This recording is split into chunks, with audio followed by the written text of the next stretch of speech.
Hello friends, welcome to my channel Indian Taxation.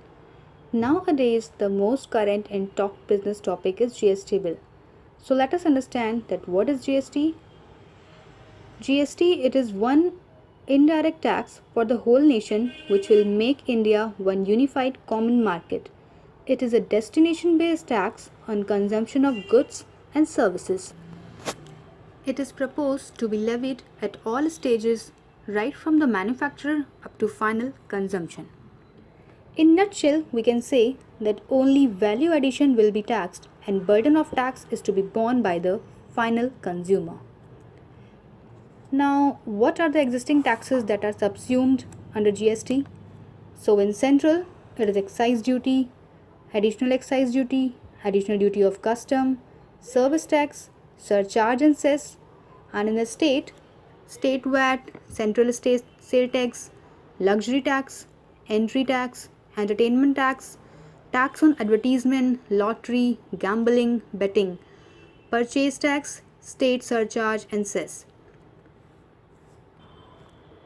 So now we will understand that what are the basic principles which are adopted for subsuming the taxes. Number one is whatever the taxes are subsumed, that should be in the nature of indirect taxation, either on supply of goods or on supply of services. Number two, taxes which are subsumed should be a part of transaction chain which starts from the import, manufacture, production of goods or provision of services and end on consumption of goods and services.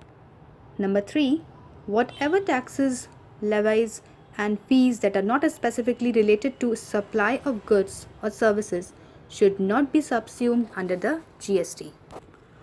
Now there would be a dual GST, that is central and state, simultaneously levying it on a common tax base. SGST, it is called state GST, which is collected by state government. CGST, central GST, which is collected by central government. IGST, integrated GST, that is collected by central government.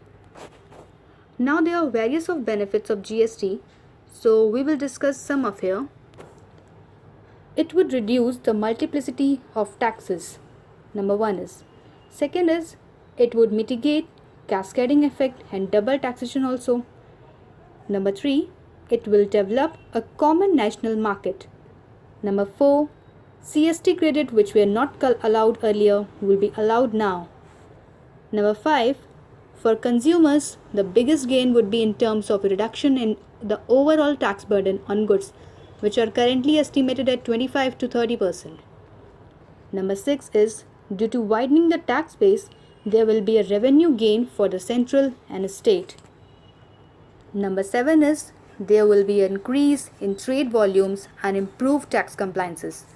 And the next one is, this tax is a transparent character and it would be easier to administer.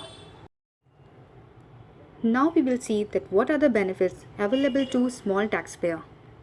A taxpayer whose aggregate turnover is up to 10 lakh are exempt from tax.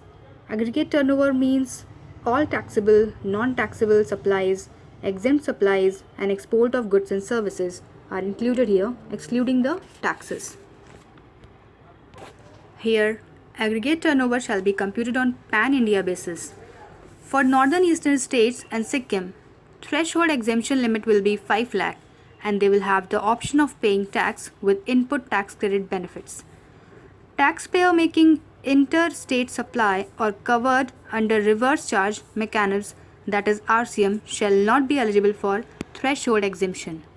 Now in GST, how we will classify the goods and services?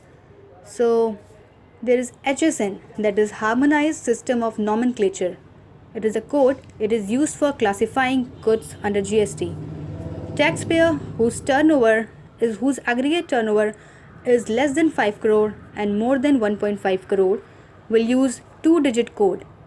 Taxpayer who is more than 5 crore will use 4-digit code, and taxpayer whose aggregate turnover is less than 1.5 crore are not required to mention HSN code in their invoices.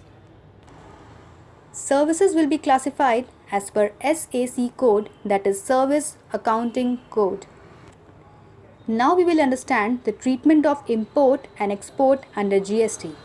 So import, first is import. Import of goods and services will be treated as interstate supplies and IGST will be levied on the import. Destination principle will be followed and tax revenue in case of SGST will accrue to the state where the imported goods and services are consumed.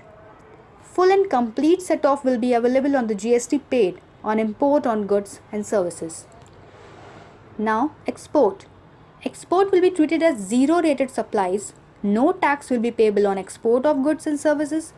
However, credit of ITC, that is input tax credit, will be available and same will be available as refund to the exporter.